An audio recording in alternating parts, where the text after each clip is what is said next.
पुराने वक्तों की बात है जब दुनिया के नक्शे पर एक शहर हुआ करता था जिसका नाम था फिरोजाबाद। ये शहर अपनी खूबसूरती और हरियाली के लिए तो मशहूर था ही, लेकिन फिरोजाबाद की असली शान वहां के हुक्मरान सुल्तान ज़रियाब थे। सुल्तान ज़रियाब के बारे में मशहूर था कि सुल्तान की सल्तनत में कभी किसी के साथ नाइंसाफी नहीं हो सकती। सुल्तान का दरबार, जिसे लोग दरबारे मुंसिफ कहते थे, एक ऐसी जगह थी जहां इंसाफ की रोशनी हर अंधेरे कोने तक पहुंचती थी। सुल्तान ज़रियाब का मानना था कि कानून सिर्फ कागजों के पन्नों में नहीं होता, बल्कि एक सच्चे सुल्तान को इंसान की आंखों और उसके दिल की धड़कन को पढ़ना आना चाहिए। सुल्तान अक्सर वेश बदलकर अपनी रियाया के बीच घूमते थे ताकि लोगों के दुख दर्द को करीब से जान सकें। फिरोजाबाद की गलियों में सुल्तान का नाम अदब से लिया जाता था। सुल्तान के इंसाफ का अंदाज ऐसा था कि बड़े बड़े मुजरिम सुल्तान की नजर पड़ते ही अपना गुनाह कबूल कर लेते थे। सुल्तान कहते थे कि झूठ की उम्र बहुत छोटी होती है और सच को सामने आने के लिए बस एक सही मौके की तलाश होती है। एक सुहानी सुबह जब सूरज की पहली किरणें महल की गुंबद को चूम रही थीं, सुल्तान ज़रियाब अपने खास दीवान में तशरीफ लाए। उनके वजीर खास, जिनका नाम नाजिर था, चेहरे पर फिक्र लिए हाजिर हुए। वजीर नाजिर ने झुककर सलाम किया और अर्ज किया, हुजूर, आज शहर से 3 ऐसे मामले आए हैं जिन्होंने सबकी अक्ल को उलझा दिया है। ये तीनों मुकदमे इतने अजीब हैं कि कोई समझ नहीं पा रहा कि सच क्या है और फरेब क्या। सुल्तान के चेहरे पर एक हल्की सी मुस्कुराहट आई। सुल्तान बोले, नाजिर मियाँ, जिंदगी की उलझनों को सुलझाना ही तो एक बादशाह का असली इम्तिहान है। अगर सब कुछ साफ साफ होता तो फिर हमारी जरूरत ही क्या थी। उन फरियादियों को दरबार में पेश किया जाए, हम खुद उनकी दास्तान सुनेंगे। वजीर ने इशारा किया और सिपाहियों ने पहले मामले के लोगों को अंदर बुलाया। यह मामला फिरोजाबाद के एक बहुत बड़े जौहरी मंसूर की जायदाद से जुड़ा था। कुछ दिन पहले मंसूर की अचानक मौत हो गई थी।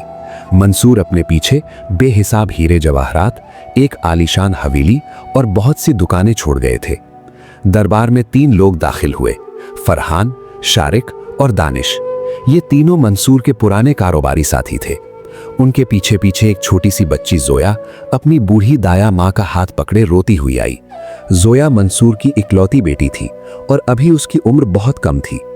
फरहान ने आगे बढ़कर सुल्तान को सलाम किया और बड़े इत्मीनान के साथ बोलना शुरू किया। जहां पना, मंसूर साहब हमारे अजीज अजीज दोस्त थे। अपनी आखिरी घड़ियों में जब वो अपनी जिंदगी की जंग हार रहे थे तो उन्होंने हम तीनों को अपने पास बुलाया। उन्होंने कहा कि उनकी बेटी जोया भी बहुत छोटी है और वो अपनी सारी जायदाद और कारोबार हमारे नाम करना चाहते हैं। उन्होंने कहा था कि हम ही उनके भाई जैसे हैं और हमें ही उनकी दौलत और बेटी का ख्याल रखना होगा। हम तो बस मरहूम की आखिरी ख्वाहिश पूरी करने आए हैं। शारिक और दानिश ने भी फौरन सर हिलाकर इस बात की गवाही दी।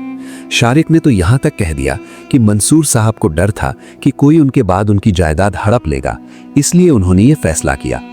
सुल्तान ने देखा कि इन तीनों के पास कोई लिखित वसीयत नहीं थी, बस इनकी जबानी गवाही थी। वहीं दूसरी तरफ जोया की बूढ़ी दाया माँ, जो उसे बचपन से पाल रही थी, फूट फूट कर रोने लगी।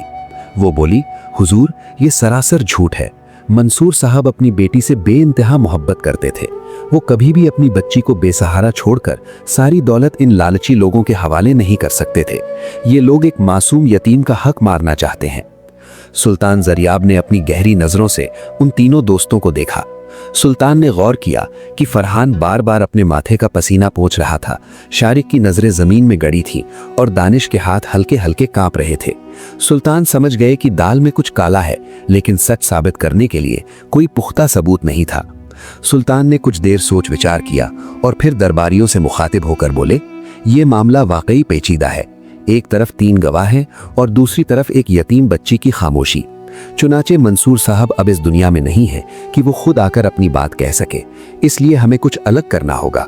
सब लोग हैरान थे कि सुल्तान अब क्या करेंगे। सुल्तान ने एक अजीब हुक्म सुनाया, कल सुबह मंसूर साहब के उस खास संदूक को दरबार में लाया जाए जिसमें वो अपने सबसे कीमती हीरे रखते थे। वो संदूक ही बताएगा कि असली मालिक कौन है। दरबार में कानाफूसी शुरू हो गई। लोग सोचने लगे कि भला एक बेजान संदूक कैसे गवाही दे सकता है। फरहान और उसके साथियों के चेहरों पर एक अजीब सी बेचैनी दौड़ गई। अगली सुबह दरबार पूरी तरह भरा हुआ था। सबके दिल धड़क रहे थे। सुल्तान जरियाब अपने तख्त पर बैठे थे। उनके सामने मंसूर का वो भारी भरकम संदूक रखा था जो कई तालों में बंद था। सुल्तान ने उन तीनों दोस्तों को करीब बुलाया और कहा, मंसूर साहब ने इस संदूक में अपनी सारी उम्र की कमाई रखी थी।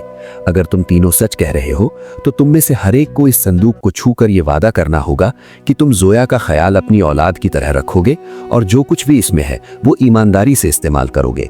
सुल्तान ने आगे कहा, लेकिन याद रखना, ये संदूक कोई आम संदूक नहीं है। इसमें एक पुराना तिलिस्म है। जो कोई भी झूठ बोलकर इसे छुएगा उसकी उंगलियां पत्थर की हो जाएंगी। ये सुनकर दरबार में सन्नाटा छा गया। फरहान सबसे पहले आगे बढ़ा। वो पसीने में शराबोर था। उसने कांपते हाथों से संदूक को छुआ और जल्दी से पीछे हट गया। फिर शारिक की बारी आई। वो तो इतना डरा हुआ था कि उसकी आवाज ही नहीं निकल रही थी। उसने अपनी आंखें बंद की और संदूक को एक पल के लिए छूकर पीछे भाग खड़ा हुआ। आखिर में दानिश की बारी आई। जैसे ही वो संदूक के पास पहुंचा, उसके पैर डगमगाने लगे। वो घुटनों के बल गिर पड़ा और चिल्लाने लगा, हुजूर, मुझे माफ कर दीजिए, हम सब झूठ बोल रहे थे। दानिश की चीख सुनकर फरहान और शारिक भी सुल्तान के कदमों में गिर पड़े। उन्होंने कबूल किया कि मंसूर की मौत के बाद उन्होंने मिलकर ये साजिश रची थी ताकि वो सारा कारोबार हड़प सके। उन्हें लगा था कि एक छोटी बच्ची भला क्या कर पाएगी। सुल्तान जरियाब ने अपनी आवाज को बुलंद करते हुए फैसला सुनाया, तुम लोगों ने न सिर्फ अपने दोस्त की रूह को तकलीफ दी बल्कि एक मासूम यतीम का निवाला छीनने की कोशिश की। तुम्हारी सजा यह है कि तुम तीनों को जेल भेजा जाएगा और तुम्हारी अपनी जायदाद का एक बड़ा हिस्सा जोया के नाम किया जाएगा। जोया की परवरिश का जिम्मा उसकी दाया माँ और सरकारी खजांची को दिया जाता है। सुल्तान ने दरबारियों की तरफ देखा और बोले, देखा आपने, वो संदूक तो बस एक बहाना था। असली गवाही तो इनके अपने डर और जमीर ने दे दी। जब इंसान के दिल में चोर होता है तो उसे अपनी ही परछाई से डर लगने लगता है। जोया की आंखों में अब आंसू नहीं थे बल्कि एक सुकून था। सुल्तान जरियाब के इंसाफ ने एक बार फिर अपना लोहा मनवा लिया था, लेकिन ये तो अभी महज शुरुआत थी। वजीर नाजिर ने दो और पेचीदा मामलों की तरफ इशारा किया जो सुल्तान के इंतजार में थे। अभी पहला मामला खत्म ही हुआ था कि सुल्तान ने हाथ के इशारे से दूसरे मुकदमे को पेश करने का हुक्म दिया।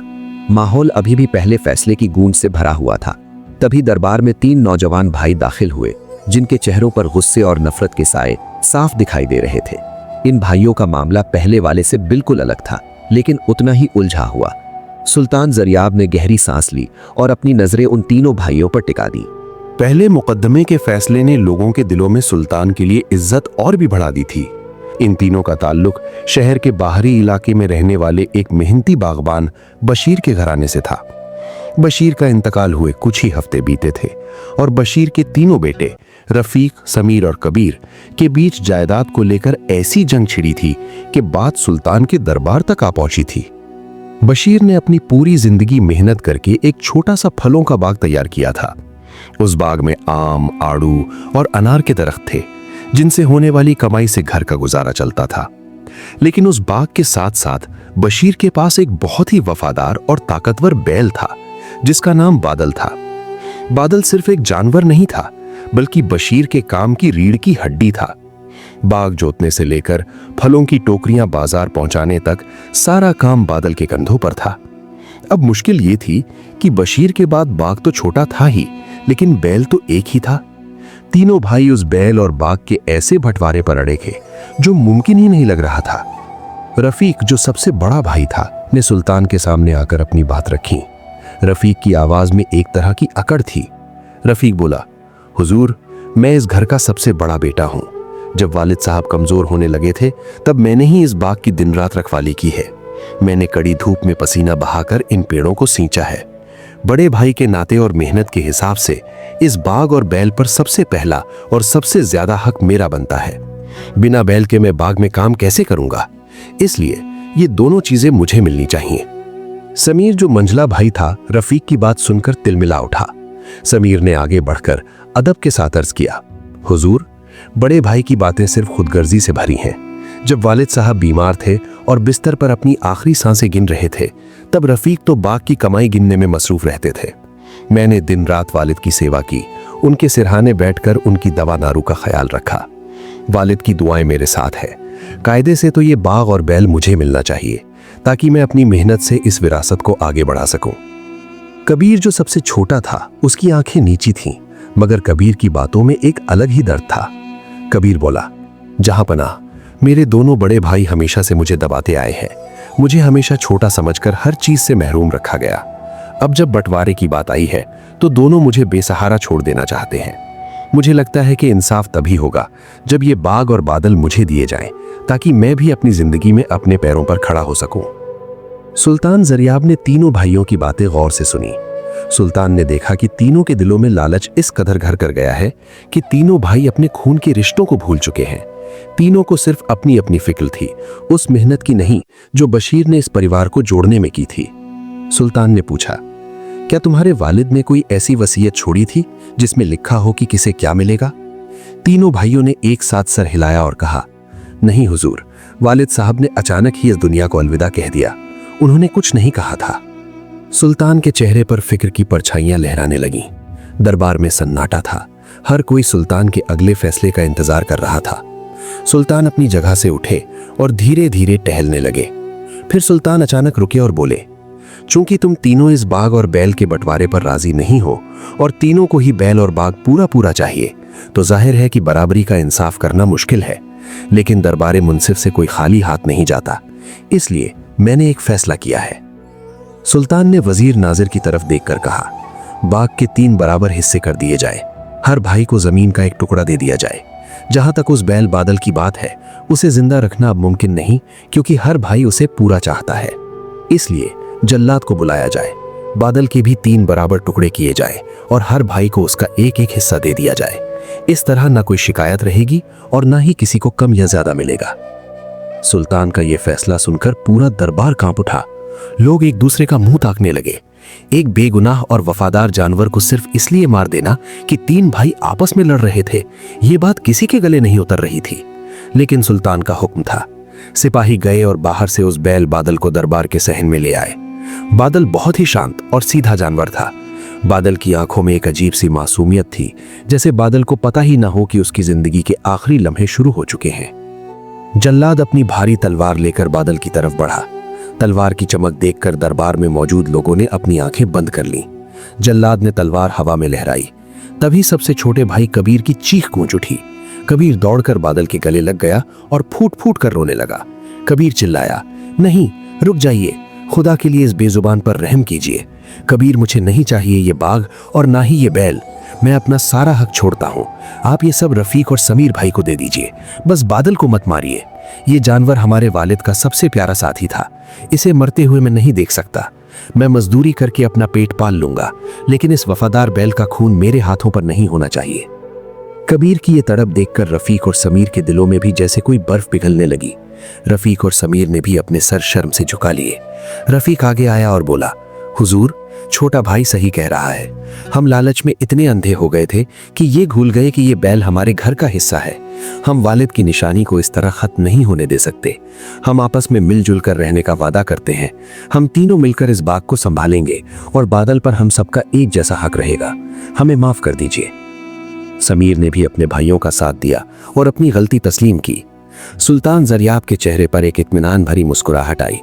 सुल्तान ने जल्लाद को वापस जाने का इशारा किया। सुल्तान बोले, यही तो मैं देखना चाहता था। तुम्हारी असली विरासत ये जमीन या ये जानवर नहीं था, बल्कि तुम्हारा आपसी प्यार और वो एहसास था जो लालच के नीचे दब गया था। अगर मैं ये सख्त फैसला ना सुनाता तो तुम कभी नहीं समझ पाते कि तुम क्या खोने जा रहे हो। याद रखना, चीजें बांटने से कम होती हैं, लेकिन मोहब्बत बांटने से बढ़ती है। सुल्तान ने आगे हिदायत दी, अब जाओ और अपने वालिद के बाग को अपनी मेहनत और इत्तेफाक से और भी हरा भरा बनाओ। अगर फिर कभी तुम्हारे बीच झगड़े की खबर मेरे कानों तक पहुंची तो याद रखना कि ये बैल और ये बाग दोनों ही सरकारी खजाने में जब्त कर लिए जाएंगे। तीनों भाई एक दूसरे के गले मिले और सुल्तान का शुक्रिया अदा करते हुए दरबार से बाहर निकले। दरबार में मौजूद हर शख्स सुल्तान की हिकमत और दूरअंदेशी की तारीफ कर रहा था। सुल्तान ने साबित कर दिया था कि सजा देना ही इंसाफ नहीं है, बल्कि भटके हुए इंसानों को सही रास्ता दिखाना और उनके मुर्दा ज़मीर को जगाना ही असल जिम्मेदारी है।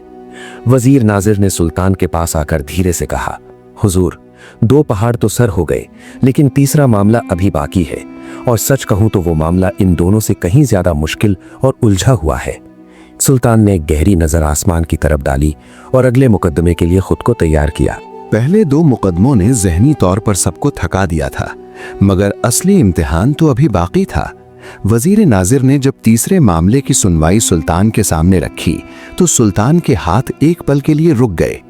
ये मामला शहर की किसी जमीन या जायदाद का नहीं था, बल्कि ये मामला एक इंसान की जान और खून खराबे से जुड़ा था।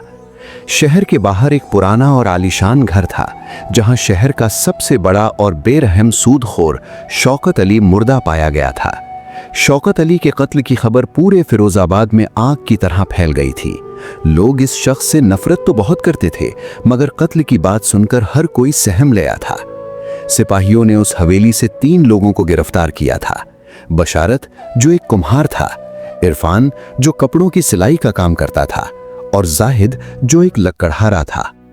हैरानी की बात यह थी कि इन तीनों के पास कत्ल के हथियार भी मौजूद थे। बशारत के हाथ में एक भारी पत्थर तोड़ने वाला हथौड़ा था, इरफान के पास चमड़ा सिलने वाला एक बड़ा और नुकीला सुआ था, और जाहिद के पास लोहे की एक भारी जंजीर थी। लेकिन इससे भी ज्यादा चौंकाने वाली बात यह थी कि ये तीनों ही खुद को कातिल बता रहे थे। हर कोई चीख चीख कर कह रहा था कि कत्ल उसी ने किया है। सुल्तान ने एक गहरी नजर इन तीनों पर डाली। बशारत के चेहरे पर एक अजीब सा पछतावा और गुस्सा था। इरफान की आंखें डरी हुई और बेबस थीं। जाहिद बार बार अपना सर झुका लेता था, जैसे कुछ छुपाने की कोशिश कर रहा हो। सुल्तान ने वजीर से कहा, नाजिर मियाँ, ये मामला वाकई उलझा हुआ है। दुनिया में लोग अपनी जान बचाने के लिए झूठ बोलते हैं, लेकिन यहाँ को ये तीनों मौत को गले लगाने के लिए झूठ बोल रहे हैं। आखिर बात क्या है? बशारत ने सबसे पहले बोलना शुरू किया। उसकी आवाज में एक अजीब सी खनक थी। हुजूर, इस शौकत अली ने मेरी पुश्तैनी जमीन हड़प ली थी, मेरी मिट्टी और मेरा चाक सब छीन लिया था। उस दिन मैं गुस्से में उसके घर पहुंचा और अपने इस हथौड़े से शौकत के सर पर जोरदार वार कर दिया। शौकत वहीं ढेर हो गया। कातिल मैं हूं, मुझे फांसी दे दीजिए। इरफान ने फौरन बशारत की बात काटते हुए कहा, नहीं जहांपनाह, ये शख्स झूठ बोल रहा है। शौकत अली ने मेरी बेटी की शादी के लिए दिए गए कर्ज के बदले मेरा घर नीलाम करने की धमकी दी थी। मैं अपनी बेबसी पर रो रहा था। उसी रात मैं शौकत अली के घर गया और मौका पाकर मैंने अपना ये सुआ उसकी गर्दन में उतार दिया। मौत मेरी वजह से हुई है, गुनहगार मैं हूं। जाहिद लकड़हारा भी पीछे नहीं रहने वाला था। वो चिल्लाया, ये दोनों बेकसूर हैं हुजूर। शौकत ने मुझसे महीनों तक बिना मजदूरी के काम कराया, और जब मैंने पैसे मांगे तो मुझे जलील करके भगा दिया। मैंने अपनी इस जंजीर से शौकत का गला घोंट दिया। असली मुजरिम मैं हूं, मुझे सजा मिलनी चाहिए। पूरे दरबार में सन्नाटा छा गया। सुल्तान जरियाब ने अपनी आंखें बंद कर लीं, जैसे वो उस रात के मंजर को बंद आंखों से देखने की कोशिश कर रहे हों। कुछ देर बाद सुल्तान ने हुक्म दिया, शौकत अली के कत्ल में इस्तेमाल हुए तीनों हथियार, हथौड़ा, सुआ और जंजीर, हमारे सामने पेश किए जाएं। सिपाहियों ने वो तीनों चीजें सुल्तान के सामने रख दीं। सुल्तान अपने तख्त से उठे और उन औजारों के पास गए। उन्होंने एक एक करके तीनों को गौर से देखा। पहले सुल्तान ने उस भारी हथौड़े को उठाया, जिस पर खून के गहरे धब्बे जमे हुए थे। फिर सुल्तान ने उस सुए को देखा, जो वाकई बहुत मोटा और मजबूत था। आखिर में सुल्तान ने उस जंजीर को हाथ में लिया, जो बिल्कुल साफ और चमकदार लग रही थी।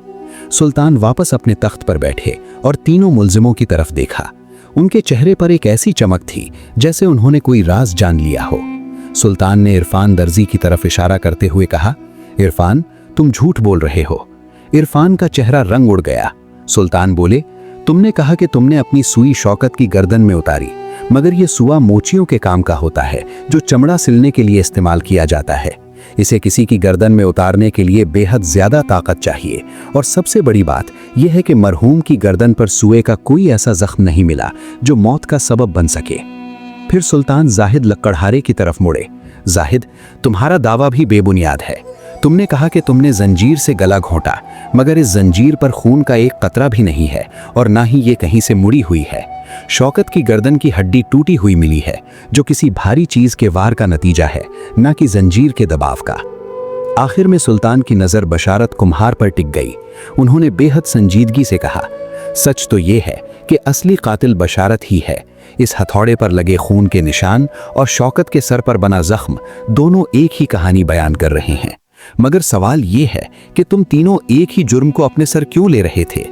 सुल्तान के इस सवाल ने जैसे सबकी जबान खोल दी। बशारत फूट फूट कर रोने लगा और सुल्तान के कदमों में गिर पड़ा। सिसकते हुए उसने वो हकीकत बयान की जिसने दरबार में मौजूद हर इंसान की आंखों को नम कर दिया। बशारत ने बताया कि शौकत अली सिर्फ एक सूदखोर नहीं था, बल्कि एक जालिम और दरिंदा इंसान था। उसने न जाने कितने घर उजाड़े थे और कितनी ही औरतों और बच्चों के मुंह से निवाला छीना था। उस रात बशारत अपनी जमीन के कागजात वापस मांगने गया था, मगर शौकत ने उसकी गुर्बत का मजाक उड़ाया और उसे धक्का दे दिया। गुस्से में बशारत पास पड़ा हथौड़ा उठा लिया और वार कर दिया। इरफान और जाहिद ने जब ये देखा तो उन्हें लगा कि अगर बशारत को सजा हो गई तो उसकी बीमार बीवी और छोटे छोटे बच्चों का क्या होगा। इन तीनों ने एक दूसरे के दुख बांटे थे और शौकत के जुल्म सहे थे।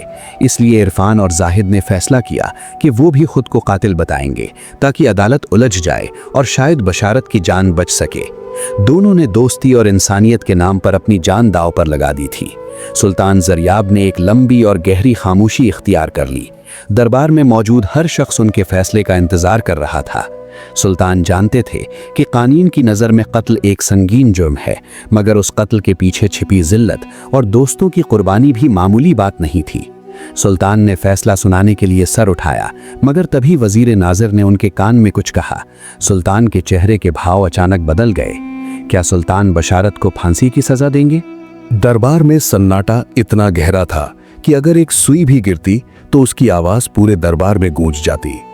सुल्तान जरियाब के चेहरे पर एक ऐसी खामोशी छाई थी जिसे कोई पढ़ नहीं पा रहा था।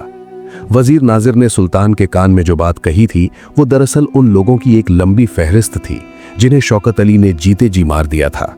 उस फहरिस्त में उन बेवाओं के नाम थे जिनके घर शौकत ने छीन लिए थे, और उन यतीमों की पुकार थी जिनका दाना पानी शौकत ने बंद कर दिया था। सुल्तान ने एक बार फिर बशारत, इरफान और जाहिद की तरफ देखा। उनकी नजरों में अब सख्ती नहीं बल्कि एक अजीब सी हमदर्दी थी। सुल्तान अपने तख्त से उठे और दरबारियों के सामने आकर खड़े हो गए। उनकी आवाज पूरे दरबार में गूंजी। आज इस अदालत ने सिर्फ एक कत्ल का मुकदमा नहीं सुना, बल्कि इंसानियत और दोस्ती की एक ऐसी मिसाल देखी है जो सदियों तक याद रखी जाएगी। कानून अंधा हो सकता है, लेकिन एक हुक्मरान की आंखें अंधी नहीं होनी चाहिए। बशारत ने कानून हाथ में लिया, ये सच है, लेकिन उसने ये कदम तब उठाया जब कानून और समाज ने उसे अकेला छोड़ दिया था। शौकत अली जैसे जालिम का जिंदा रहना न जाने और कितने बेगुनाहों की मौत का सबब बनता। सुल्तान ने अपनी नजर बशारत पर टिकाई और बोले, बशारत, तुमने एक इंसान की जान ली है और इस जुर्म के लिए तुम्हें सजा मिलनी ही चाहिए। लेकिन क्योंकि तुम्हारी नीयत किसी को लूटने की नहीं थी, बल्कि तुम अपने हक के लिए लड़े और ये कदम मजबूरी में उठाया, इसलिए सुल्तान जरियाब तुम्हारी जान बख्शने का फैसला सुनाते हैं। तुम्हें फांसी नहीं होगी, बल्कि तुम्हें 3 साल के लिए कैद की सजा दी जाती है। फिर सुल्तान इरफान और जाहिद की तरफ मुड़े। इरफान और जाहिद, तुम दोनों ने अपने दोस्त को बचाने के लिए मौत को गले लगाने की हिम्मत दिखाई। तुमने झूठ बोला, लेकिन वो झूठ एक बेगुनाह की जिंदगी बचाने के लिए था। तुम दोनों की ये दोस्ती साबित करती है कि दुनिया में अभी भी इंसानियत जिंदा है। तुम दोनों को बाइज्जत बरी किया जाता है। सुल्तान ने वजीर नाजिर की तरफ देखकर हुक्म दिया, शौकत अली की सारी जायदाद और दौलत सरकारी खजाने में जब्त कर ली जाए। इस दौलत से उन तमाम लोगों के कर्जे चुकाए जाएं जिन्हें शौकत ने सताया था। बशारत के घर वालों की देखरेख की जिम्मेदारी भी रियासत की होगी, जब तक बशारत जेल से बाहर नहीं आ जाता। ये फैसला सुनते ही पूरे दरबार में सुल्तान जरियाब जिंदाबाद के नारे गूंज उठे। लोगों की आंखों में खुशी के आंसू थे। बशारत, इरफान और जाहिद एक दूसरे के गले लगकर रोने लगे। उन्हें यकीन नहीं हो रहा था कि सुल्तान ने न सिर्फ उनका सच पहचान लिया, बल्कि उनकी मजबूरी को भी समझा। कहानी आपको कैसी लगी? कमेंट्स में अपनी राय जरूर दीजिए। अगर आप चैनल पर नए हैं तो मेहरबानी करके चैनल को सब्सक्राइब जरूर कर लीजिए, ताकि आने वाली हर नई कहानी की नोटिफिकेशन आपको सबसे पहले मिले।